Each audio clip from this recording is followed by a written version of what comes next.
Welcome everyone, Cheryl Lynn here with JOYELY, and I cannot even tell you how I'm excited to bring you yet another amazing human being who I have identified as someone who is already living joyily. So our guest today is correct me if I get this wrong, but Ritu Chopra, is that correct?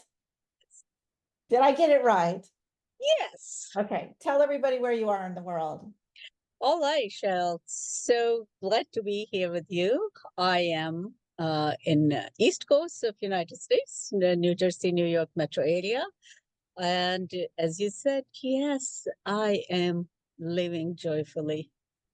Yes, so you know our company's JOYELY, so I like to say JOYELY, which if I could just refresh everyone's memory about what that is exactly, I would love to do that right now. So basically, JOYELY is a brand focused on living and leading a life with continuous effort to be conscious of our well-being. And what we do in our lifestyle of living joyily is to elevate joy in our communities and cultures, both personally and professionally. So there's a lot of us that are doing this type of living, but I think sometimes learning to navigate those emotions can be challenging for us, especially with all the chaos and craziness that's going on in the world. But let me ask you our first question. When I first reminded you that we were going to have this call again on the calendar, I know we've been hitting and missing each other here and there, but one of the things I heard you say was, Cheryl, I'm at the beach.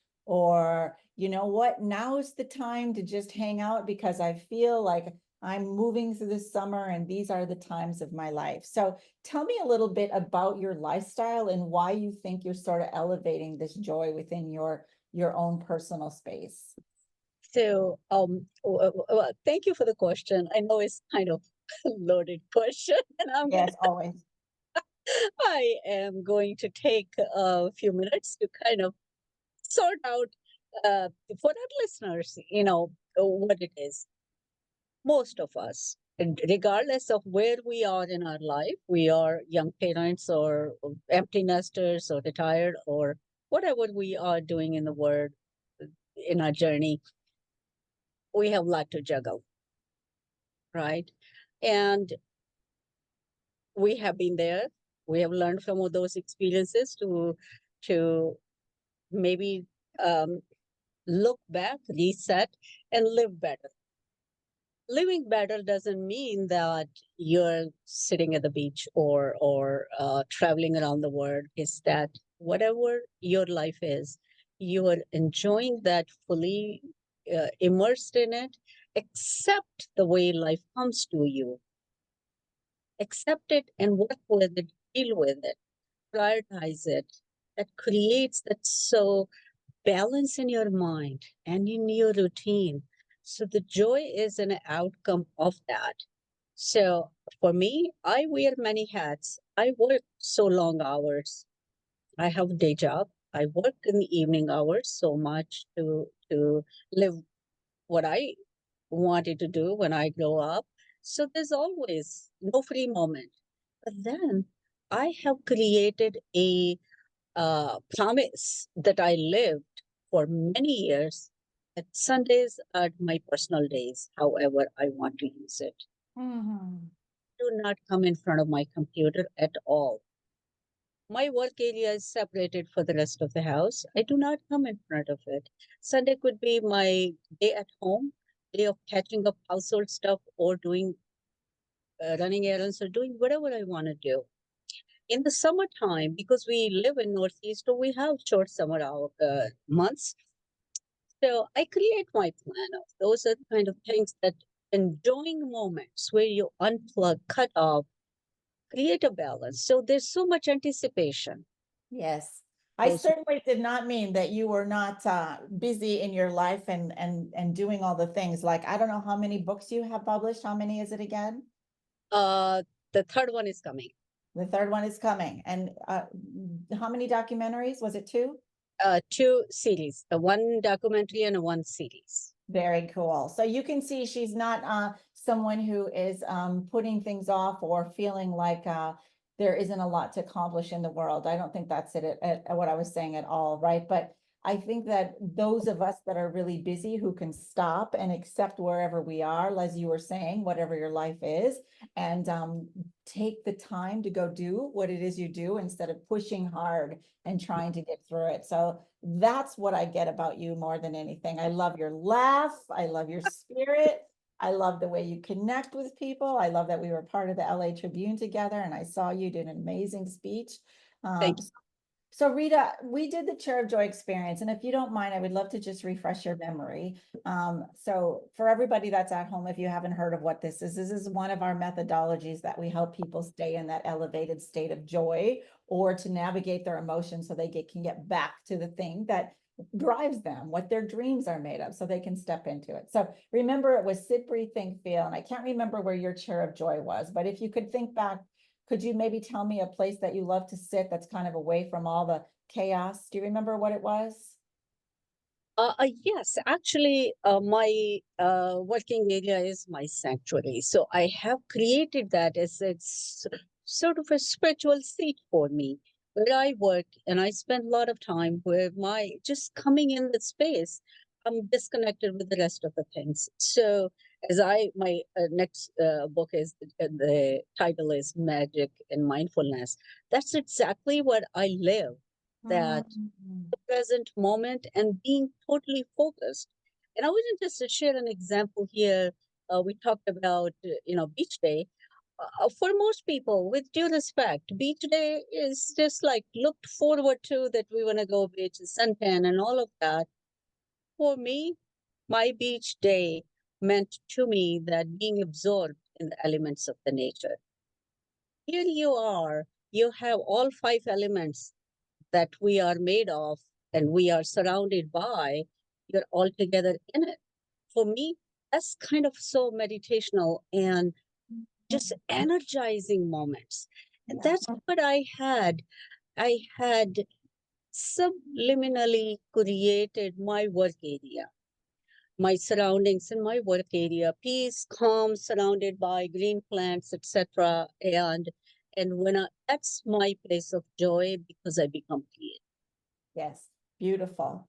So I don't know if you can all hear what this fabulous woman is describing, but I like to, I've coined the term joy intelligence. So what she has is a deep understanding and mastery of joy as a core life skill. Like she doesn't go to the beach to suntan, she's going there to master emotions, to be aware. And her book is called Magic Mindfulness, like to go to the beach to interrupt negative patterns, to develop new habits if something is going quite the way she's wanting it to. So you can see that this is a life skill for her. It's not just something that happens, just because or happenstance. It's been a life long, I'm guessing, work to get you to this beautiful level of joy intelligence. Would you Oh agree? my, thank you. You just kind of elevated me to in my mind. It took so many years to get here. It didn't happen all of a sudden. Well, you don't wake up and see that today I am a new human being. It Yes.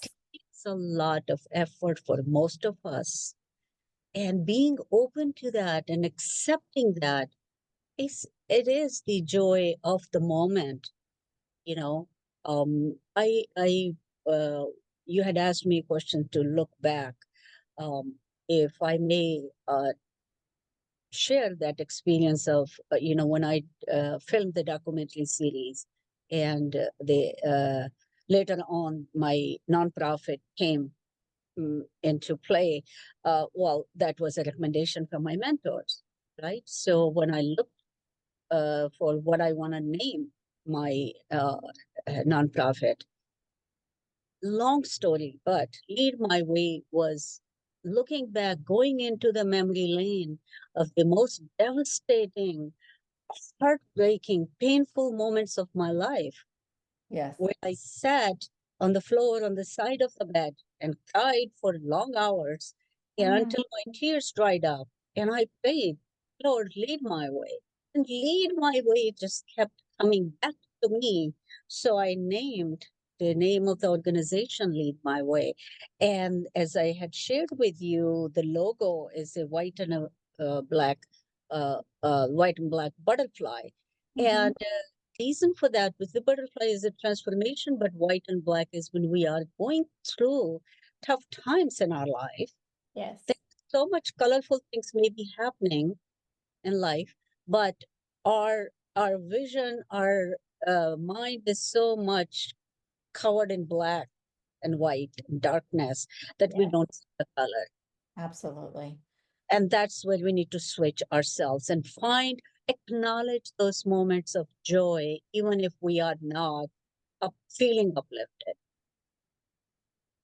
I just need to take that in. That just makes me feel so warm and gooey. I hope everybody that's listening can hear what Rita is saying. Ritu is saying that when she's paying attention and taking time to being aware, that those moments are carrying her through into many parts of her life. So I have three more questions, and I want to make sure that we have time for them all. So as I was saying, the chair of joy experience that we did, one was you sat in your chair of joy and you just said it was your beautiful space that you work in, which is gorgeous. And then step two, we took a couple of deep breaths, if you remember. Step three, I asked you to think about a moment of joy and you got very quiet. I watched your face, so you closed your eyes and it was really fun. And I saw you sort of go off into a distant memory of joy. And then I asked you to feel that in your body. And if I recall, you told me about a time, if you remember, right, about your mom and one of the last times you saw her. Would you please share that moment of joy that you had and kind of your feedback about that experience with everyone today? Yes, absolutely. Um, you asked me the question, and out of nowhere, maybe it was my spirit was leading me to that. Uh, the memory of my mom came to me. This was the last time I visited home, and when I saw her, after that, um, my visit was to see her body, right? So at that time, it was very impromptu. I wanted a short weekend trip, and I wanted to take her someplace that she wanted to go. And we decided on a place which has the um, where three holy rivers meet. It was doable trip for 2 3 days, and all of a sudden, my brother, who is a judge in high court, and he opted in to come with us. He just needed a getaway, just a breather or something, so he came along. And I remember calling my sisters while we sat on the luxury train to our trip. And I remember speaking to my sister on phone. I says, "Mom, she was wearing a pink outfit." And I said, "My cheeks are pink like her outfit." She was so happy. Oh, I don't know what was going through her. Her cheeks were uh, lit up. And we had such a fabulous time together, and this was the last time I saw and alive. So to me, as I shared with you, we don't know what future holds. So that was the moment that we see the joy in that present moment. That yeah. moment may not last, may not come back. So this is what I'm driving the message to. That even on, if we see black and white in the periods of darkness, Yes. so much color around us. Yes. So take time to slow down and acknowledge those moments. They may not come back. So what about your talents are really an extension of who you are as a human being to do this documentary process that you do? Um, so the how documentary came about, going back turn of century, as I had written my first book around the time, some idea or something came up that this book, that story is good enough for a film. And then I came across a TV show that people who had done sold their stories or have their stories filmed, life stories filmed, how their life changed, uh, positively, negatively, what happened to them. Somehow I had written a letter, it was typed up letter in my computer for a film, a female filmmaker. It just happened within a week when I had typed the letter. I had not mailed it. I was searching for the address, etc. It was just like the internet became common at the time. And I saw this show. Um, Happens to be I'm working during the day. This is pretty interesting how life plays, right?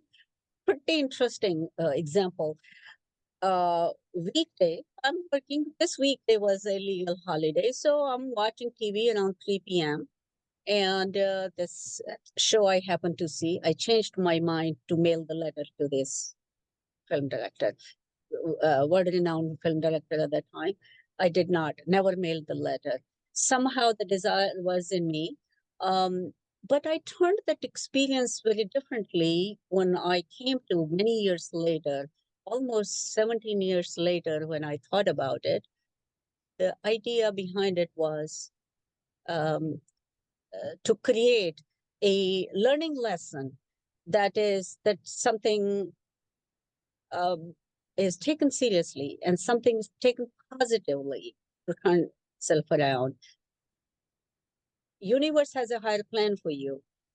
I came across a very high ranking a woman from United Nations Women Org at a friend's barbecue. Within an hour, she and I connected, and she inspired me to become a voice of millions. Mm, I shared that I wanted to do film. She inspired, she said few things that embedded in my psyche.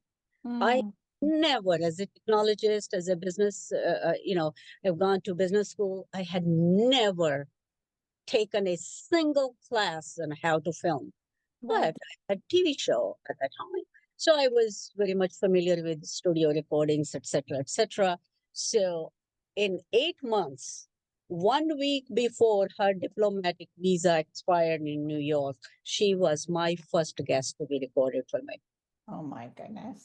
Oh my Will gosh. forget that. And my editor had told me, Ritu, I want you to find something from her clip that you want me to close the documentary. She has an angelic voice. I never, Cheryl, I never have forgotten those moments. Yeah. They change you. Something happens to you that you don't know how to even explain, Yeah. but you. Yeah. Thank you for sharing. Thank you for sharing. And I haven't gotten the link to watch it yet, but I'm very excited to do that. I think you were having a little glitch with that, and that's no problem. We'll get to that. So Yes. I'm going to just let you know that I invite you to be in our documentary when we get it rolling, and to have have you come and sit in that chair of joy that's right here in Las Vegas, and have you sit in that other room and tell that story again about your mom. Like, I want the whole world to know that you somehow knew to take the time to go visit your mom and to fully embrace, and your brother took the time to stop and listen and feel and enjoy. And those memories will never be taken away from you. And I bet she's looking down on us right now going, thank you, thank you, thank you for those moments. So Ritu, I would like to end this way, if you don't mind. So I don't know if you're looking at your camera or not, but if you would look at your camera like straight on and just sit in your chair of joy again, which you already are. Take one more deep breath in. And I want you to think about a moment of joy, maybe something in this conversation that we had today or something that happened today, and just feel that in your body and bring that joy into the world, into our universe, into the people that are watching. And if there's one thing you could say to everybody about this, or anything from your brilliant brain, from your genius to theirs, what would you like to say? I would say that take time to appreciate the simple things in life. Buy a bouquet of flowers for yourself. Hmm. Appreciate simple things in life. There is so much joy in small things. It may not be in diamonds, but a bouquet of flower. Buy yourself a rose. Do something. Buy a book that you wanted to read. Read a page. Anything that gives you a smile and uplifts you. You deserve it. You do it for yourself. I'm gonna go get some flowers today. In fact, I walked by them yesterday and left them there, and I'm like, I kept walking to the car. I'm like, why did I leave them there? So funny you said that. I'm going back to get them. So Please. Ritu, yes, what a beautiful way to end. And for all of you listening, we are living joyily together. And if you're a living joyily lifestyle enthusiast, I'd love to hear your story and have a conversation with you as well. So Rita, again, thank you for your time today. And I cannot wait to see you and talk to you in person one day soon. Okay. Thank you for having me.